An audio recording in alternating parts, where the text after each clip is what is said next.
This video is made possible by my patrons on Patreon.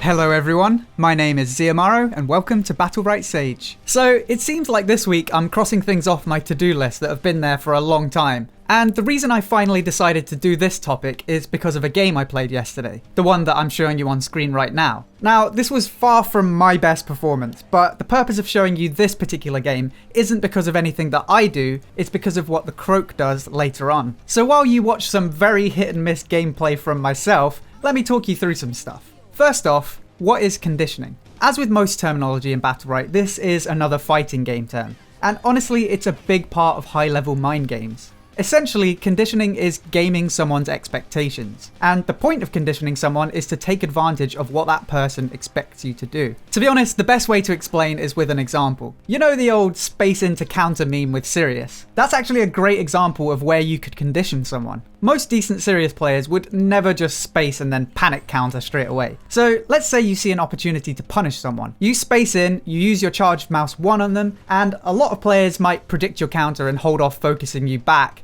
until you counter. So you just never counter. You do the old spinning in circles thing, you maybe hit them with another mouse 1, you use your R to do some more burst, and by that time you've got your space back. So you now have the choice to either reset or stay in the fight depending on how it's going. So the next time you see an opportunity to punish, you just do the same thing.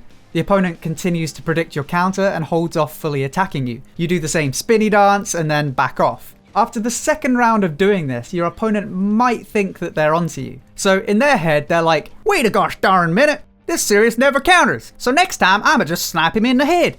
Congratulations, you've just conditioned your opponent. So the next time you jump in to punish, you do the spinny dance, you wait for their attack animation, and this time you actually counter. And where you go from there depends on the situation. You could counter onto them and hit them with another mouse 1, or you could back off. So on the surface, it kind of seems like conditioning is just switching up your gameplay from time to time. But it can be a lot more cerebral than that. If you're against a really good opponent, they might know when they're being conditioned. So part of the skill is knowing what your opponent is expecting at any given time. I mean, really, there's no way you can know for certain what your opponent is expecting, so it all comes down to instincts, especially in soloQ where you may or may not know how smart your opponent is. So just quickly, take note of what's happening in the footage on screen. Specifically, what our Croak is doing and what their Rygon is doing. For the most part, Rygon is harassing our backline while we look for an opportunity to punish him, and our Croak is harassing their backline and presumably they're trying to do the same thing. So back to conditioning. As you may have gathered, one of the most common ways you might condition your opponent is counter timings. But it does work the other way around too. You can condition the enemy into thinking when you might hit their counter. Like against that Sirius, you could charge up your snipe after his space and then cancel it at the last second.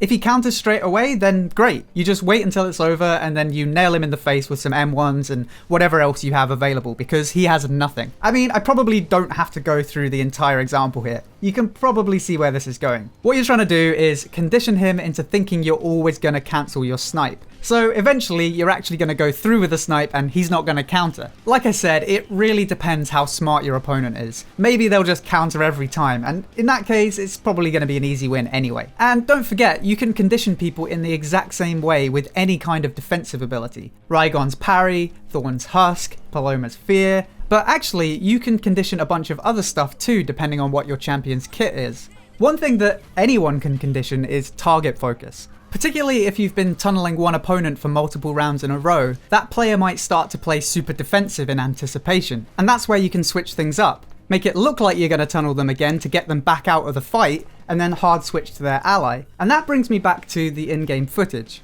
Every round, it's been their melee versus our backline, and our melee versus their backline. Both their Rygon and our Croak did a fantastic job of harassing the backline alone for 4 rounds in a row.